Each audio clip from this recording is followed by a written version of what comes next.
Итак, начнем немножко с того, что есть у меня. В целом, что я получил от моего портфолио. Сейчас там работы, не такие уже актуальные, так как у меня сейчас особо нет необходимости в том, чтобы его обновлять, так как я немножко другой деятельностью занимаюсь. Но, тем не менее, я бы мог рассказать в целом, наверное, вкратце, в целом все, что вспомню, что дало мне мое портфолио. Во-первых, это знакомство с другими людьми, как минимум то, что я устроился на работу, на которой до сих пор работаю уже 4-й год. Это, наверное, самое такое ключевое знакомство, которое у меня было с помощью моего портфолио.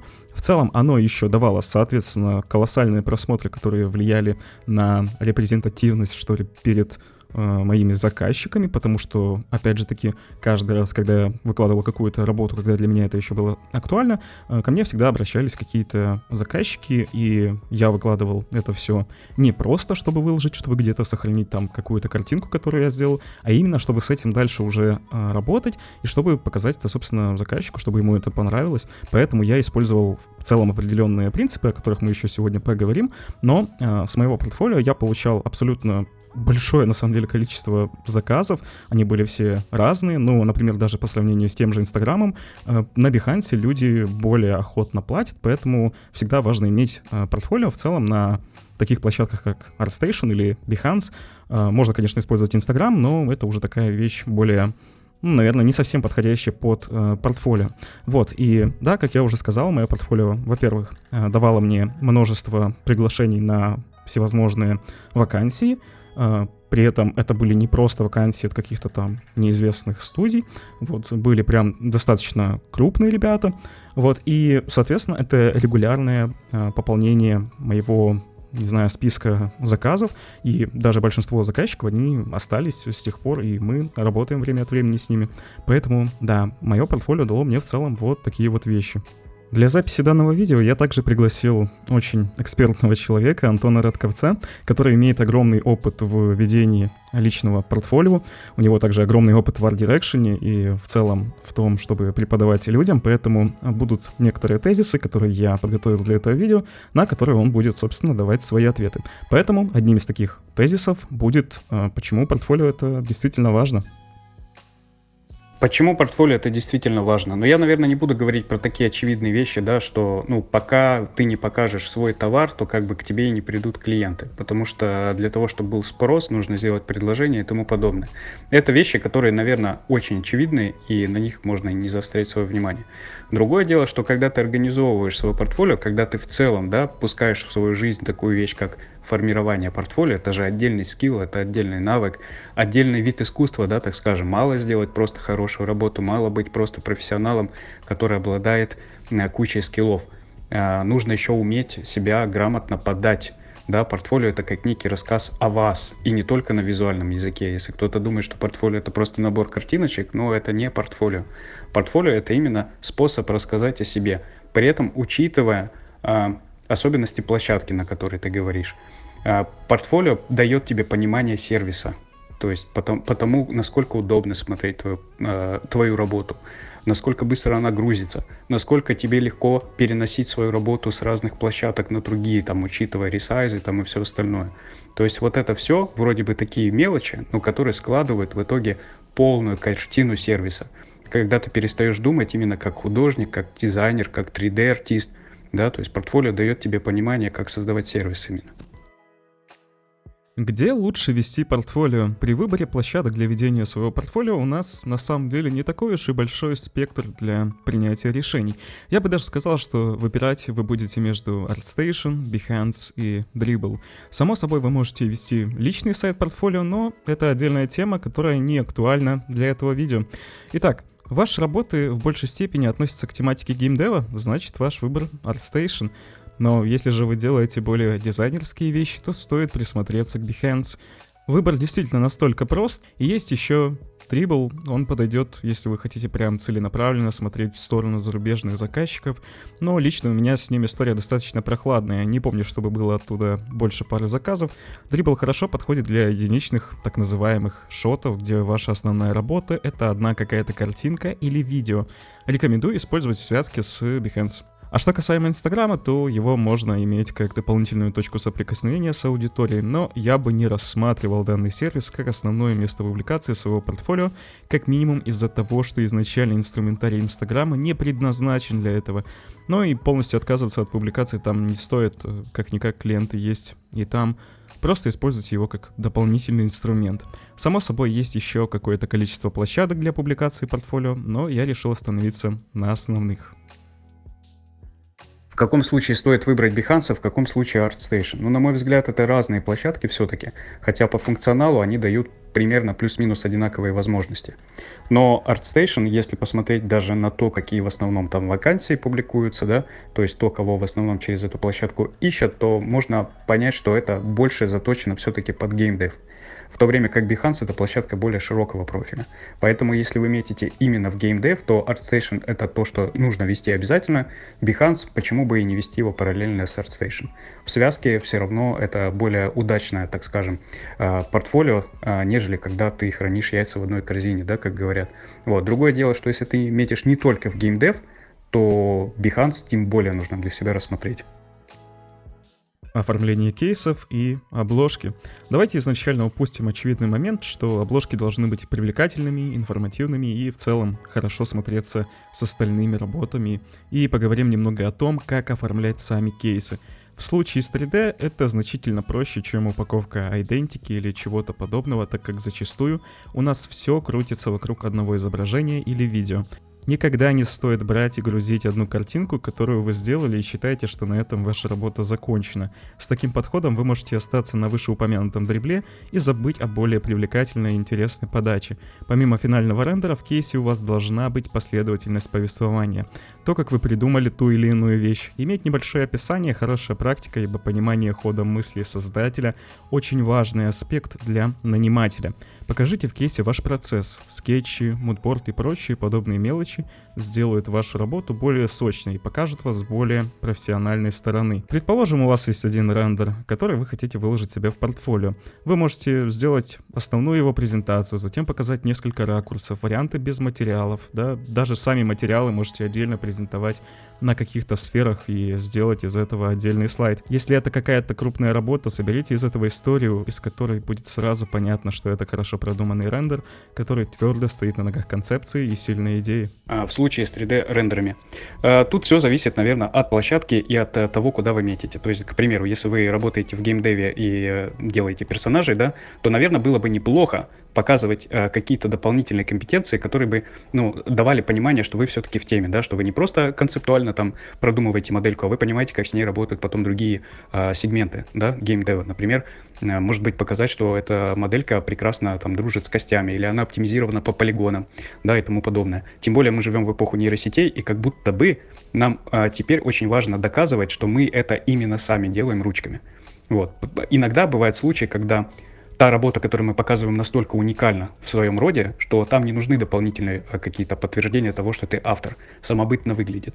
Но это редкие случаи. В более частых случаях, мне кажется, нужно показывать просто, для чего эта моделька заточена. Поэтому, я думаю, многие артисты показывают различные текстуры, карты. То есть не показывают просто модельку. Показывают анимацию, скелет, этап скульптинга, например, да, и потом уже сетку, как это выглядит, потому что изначально моделька выглядит очень детализированно, но мы же понимаем, что в геймдеве это работает по-другому. Вот, поэтому все вот эти моменты, наверное, очень важно показывать. А выстраивать кейс можно абсолютно по-разному. От классического способа, допустим, какая-то эффектная обложка, где вы приветствуете человека и, авансом как бы поощряете его доверие, потому что изначально нас выбирают на стадии обложки из общего потока. И потом, когда человек проваливается уже в ваш проект, чтобы посмотреть его более подробно, можно его встретить чем-нибудь, что поощрит его выбор. Немножко дать какого-то описания, да, проекта, и потом, допустим, показать сначала, из каких деталей состоит проект и почему, и потом, как это в общем работает, да. Вот, в случае там с модельками иерархия немножко другая, там показывают сначала готовый результат, а потом показывают уже все дополнительные какие-то моменты касательно сеток, карт, текстур и тому подобное. Но я думаю, что нет готовой таблетки, это не панацея. Вопрос в том, что вы хотите продать. То есть какие компетенции тогда нужно показывать, если вы хотите продать, к примеру, что вы не просто скульптом занимаетесь, вы еще и анимацией, к примеру, занимаетесь этих же моделей. Небольшая вставка с портфолио подписчика, собственно, благодаря которому и появилась идея сделать это видео, потому что я вижу то, что работы есть классные, то, что у человека есть какие-то знания и навыки, но портфолио, как мы видим, оно недоделано. Оно недоделано в моменте, где у нас профиль банально не заполнен. У нас нет ни описания, никаких ссылок даже нет. То есть аватарка в целом классная, то есть она подойдет, она качественная и в целом она симпатичная. Вот. Потом непонятно, на чем человек в целом специализируется. Мы видим то, что человек занимается 3D, но при этом мы видим какие-то продуктовые вещи, затем мы видим какой-то интерьер, что ли. Вот, затем мы видим какие-то иконочки. Ну, даже это, не знаю, это, наверное, не иконка, но, тем не менее, это что-то сильно выбивающееся из остального вот этого ряда. Затем, если мы посмотрим в эту сторону, мы видим 3 одинаковых обложки, по сути. То есть, как будто бы это все один проект, но мы видим 3 разных кейса. И если мы зайдем в какой-то кейс, мы увидим одну картинку. Она красивая, она очень красивая, но есть проблема в том, что это не формат Behance, это формат дрибла, формат Инстаграма, возможно, даже ArtStation в какой-то степени, хотя он, как по мне, не сильно подходит для таких дизайнерских вещей. Но мы видим всего лишь одну картинку. Та же самая история. Там, если мы зайдем сюда, например, так, картинка и какой-то видос. Но при этом, кстати, видос достаточно симпатичный, я его уже посмотрел. И есть тут один вот такой вот момент. Давайте посмотрим на обложку. Обложка очень скучная. Непонятно вообще даже, что это такое. То есть мы понимаем, как бы, что речь идет об вот этом вот объекте, но он не интересен. А если бы мы использовали, вот, например, из вот этого ракурса, сделали из этого обложку, это смотрелось бы уже куда лучше. Поэтому, ну, такие моменты надо просто как минимум учитывать.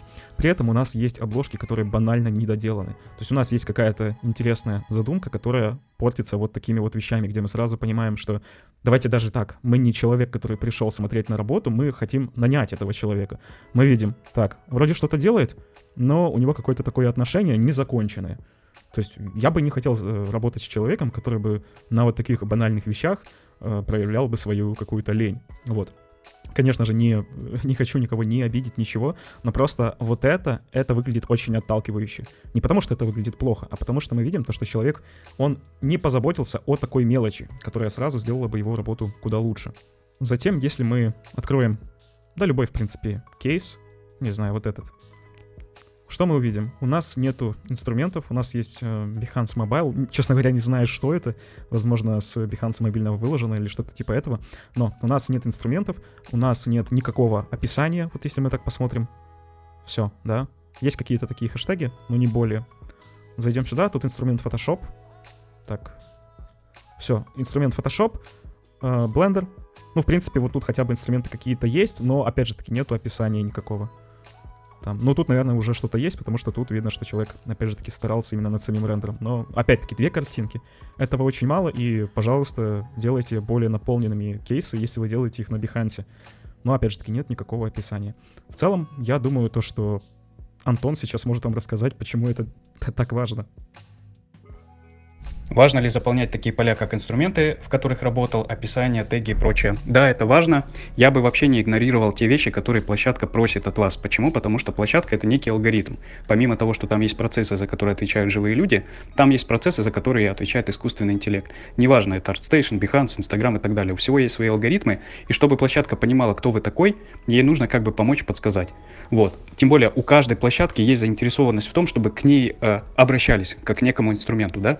Behance очень хочет, чтобы люди ходили туда и именно там искали себе исполнителей. Следовательно, они хотят от исполнителя, каких-то вещей, которые бы позволяли им быть спокойными, что они продвигают квалифицированного специалиста.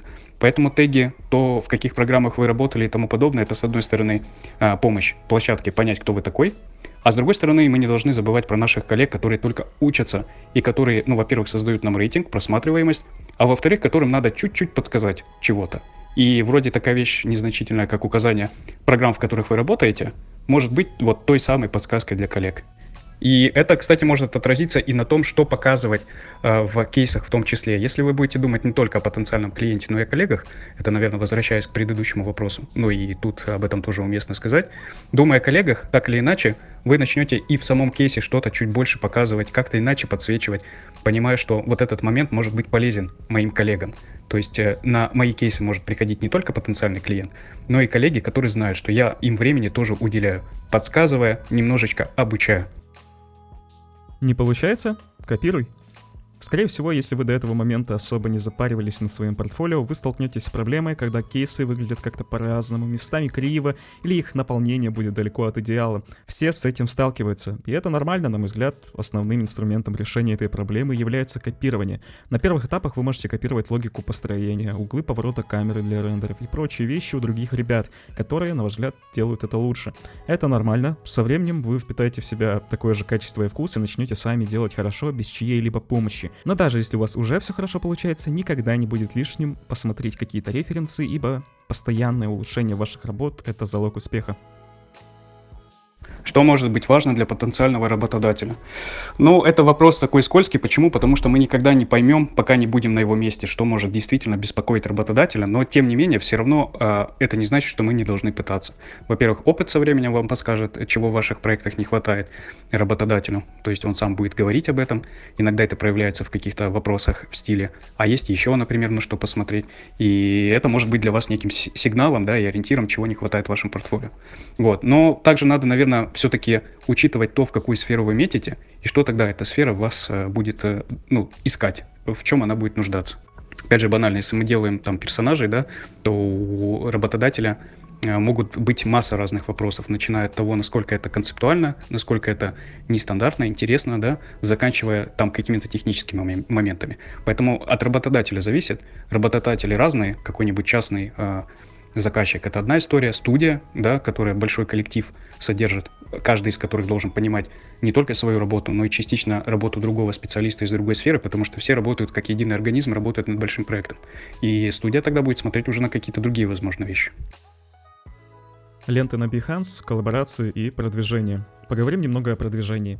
Я не буду углубляться в какие-то тонкости, ибо интернет-продвижение не является моей профессией, и компетенций в этом вопросе у меня не так много. Но как минимум личным опытом я могу поделиться. Вот предположим, что ваш профиль полностью заполнен, цепляющая аватарка добавлена, есть кейсы, но нет просмотров. И поверьте, это тоже нормально. Учитывая сегодняшнюю конкуренцию, было бы странно, если бы сходу вы получали десятки тысяч просмотров и лайков. Но что тогда делать? Для начала перестать стесняться. У вас есть кейс, покажите его кому-то. Очевидно, что кидать лично людям займет очень много времени. Но как насчет телеграм-групп? Всегда полезно иметь под рукой парочку групп, где вас уже знают, где вы общаетесь с людьми и к вам есть лояльные отношения.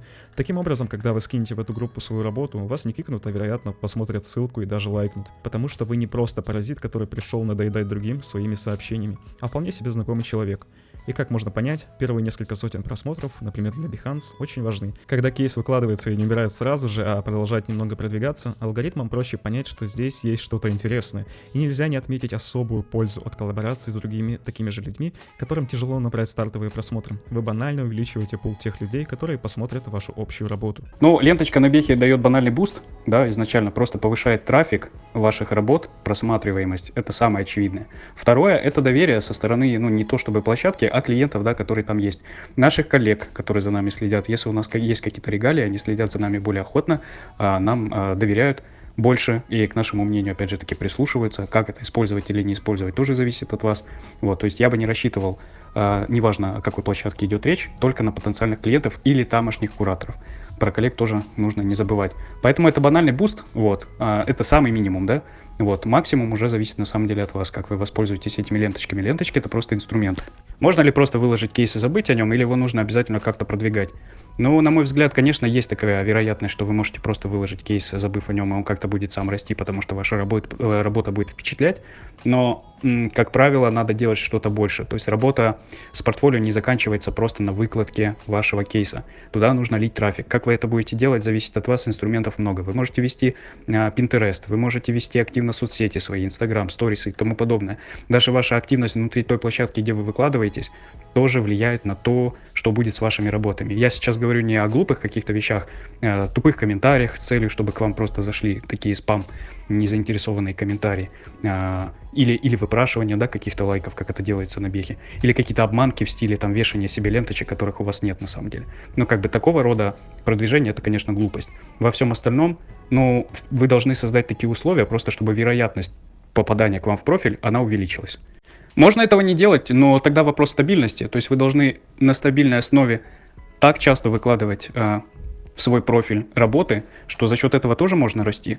Но чем вы более востребованы становитесь и чем больше к вам обращаются, тем вы замедляетесь сильнее в том, насколько часто вы можете выкладывать проекты в портфолио. Поэтому я думаю, что выложить кейс и забыть про него, все-таки история, наверное, не очень привлекательна, в долгосрочной перспективе особенно. Каких принципов ты придерживаешься, чтобы постоянно делать хорошие кейсы? Ну, это вопрос интересный, но, на мой взгляд, у меня принцип, наверное, только один. Я не делаю очередной кейс только для того, чтобы, в очередной раз сделать какую-то работу.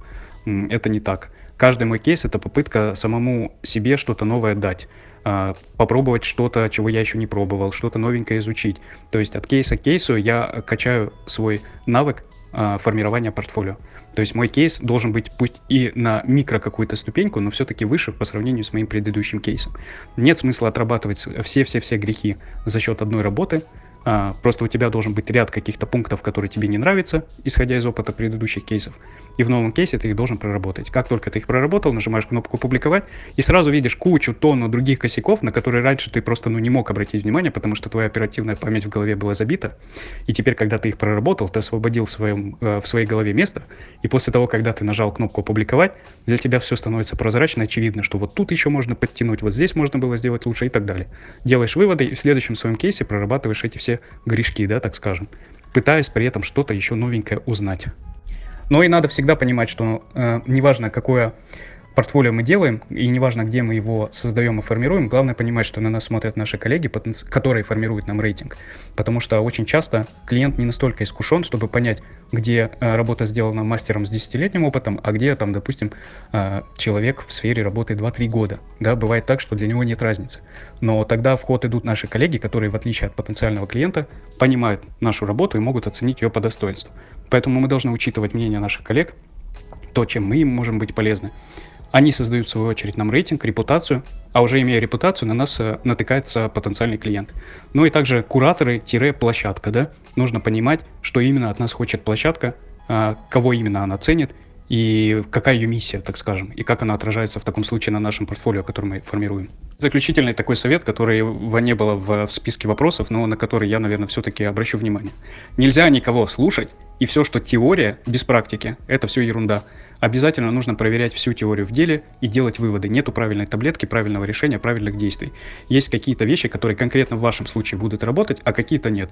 Что из этого работает, пока непонятно, пока не попробуешь. Поэтому обязательно надо что-то делать, все это анализировать, делать выводы и корректировать. Никому нельзя верить на слово, все только в личном деле. Всем удачи! Спасибо большое Антону, что смог выделить время и дать столько полезной информации. Хочу даже больше попросить не поставить лайк, а сходить к нему по ссылке в описании и самим оценить, насколько качественные работы он делает. И если вы хотите больше видео подобного формата, дайте мне об этом знать в комментариях. Ваша активность очень важна для развития моего канала.